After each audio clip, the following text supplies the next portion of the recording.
Assalamualaikum warahmatullahi wabarakatuh. Saya Danu Septian dari Universitas Islam 45 Bekasi, Fakultas Ilmu Sosial dan Ilmu Politik, jurusan Psikologi Paralel 1, angkatan tahun 2020. Di sini saya akan melakukan praktikum reaksi pupil di mata kuliah biopsikologi. Tujuan dari praktikum ini untuk mengetahui reaksi pupil manusia jika ada stimulus cahaya yang masuk ke dalam mata manusia. Di sini kita membutuhkan alat-alat seperti senter dan cermin. Dan juga saya menggunakan objek praktikum teman saya sendiri bernama Rosi Budiaji. Dia juga seorang mahasiswa. Percobaan pertama, reaksi pupil, mengecillah pupil karena akomodasi dan konvergensi. OP diminta melihat bayangan di dalam cermin. Sekarang Anda jauhkan. Sekarang Anda dekatkan. Ketika cermin berjarak kurang lebih 20 cm di depan mata, pupilnya normal. Ketika cermin dijauhkan, pupil akan membesar, dan ketika cermin didekatkan di depan mata, pupil kembali mengecil.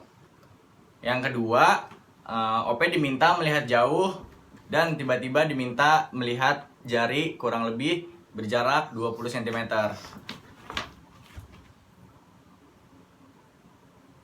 Nah, ketika pupil melihat jauh, maka pupil membesar. Kemudian ketika diperlihatkan jari pada jarak 20 cm, pupil kembali normal. Ketika jari dijauhkan, pupil membesar, dan ketika jari didekatkan kurang lebih berjarak 20 cm, maka pupil akan kembali mengecil. Untuk percobaan kedua, mengecillah pupil oleh cahaya. OP disuruh melihat ke tempat yang terang. Nah, akan saya senterkan menggunakan senter. Kemudian ditutup matanya untuk beberapa saat dan dibuka kembali untuk melihat reaksi pupilnya seperti apa.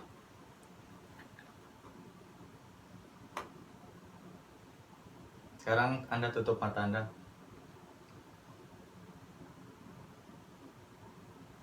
Sekarang Anda buka. Pupil menjadi mengecil. Sekarang percobaan kedua, OP disuruh melihat ke tempat yang terang seperti percobaan pertama, tetapi di sini hanya diminta untuk menutup sebelah matanya saja menggunakan tangan. Sekarang sebelahnya Anda tutup. Sekarang Anda buka. Ya, ya. Reaksinya yang ditutup itu mengecil, dan yang dibuka itu pupilnya membesar. Sekarang percobaan yang ketiga, saya akan menyinari matanya menggunakan senter dan lihat reaksi pupilnya seperti apa.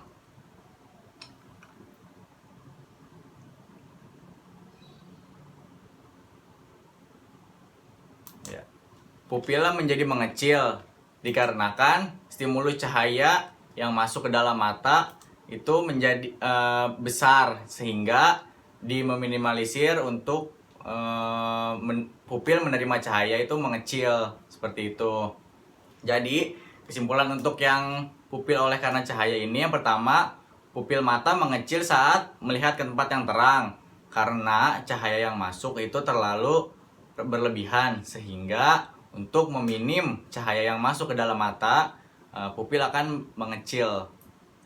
Yang kedua, pupil mata mengecil karena pupil menyesuaikan diri dalam cahaya yang masuk, keadaan yang terang. Yang ketiga, pupil mengecil pada saat saya disenter matanya, saat saya menyentari matanya, pupil itu mengecil karena stimulus yang tadi, karena yang seperti tadi saya bilang, stimulus cahaya yang diterima itu terlalu besar, jadi pupil mengecil. Nah, kesimpulan dari praktikum ini, pupil membesar ketika melihat ke tempat yang gelap atau tidak terlalu terang, atau bisa disebut redup. karena intensitas cahayanya itu rendah. Kemudian sebaliknya mengecil jika melihat ke tempat yang terang karena intensitas cahayanya itu terlalu tinggi. Dan pupil kembali normal ketika melihat di tempat yang tidak terlalu gelap dan tidak terlalu terang juga. Terus biasanya pupil akan mengalami peristiwa refleks pupil jika diberikan rangsangan cahaya baik intensitasnya tinggi ataupun rendah. Nah, biasanya pupil mata akan mengecil ketika beraktivitas pada ruangan yang tempat yang banyak cahaya. Terus ketika kita saat berkendara di malam hari, pupil kita akan membesar untuk menangkap cahaya sebanyak-banyaknya. Dan yang ketiga, ketika membaca buku, mata akan melihat huruf-huruf yang tersusun lebih kecil dari lingkungan sekitar buku inilah, maka pupil akan mengecil untuk memfokuskan gitu, untuk melihat stimulus bayangan yang tersebut untuk masuk ke dalam mata. Sekian praktikum dari saya, kurang lebihnya mohon maaf. Wassalamualaikum warahmatullahi wabarakatuh.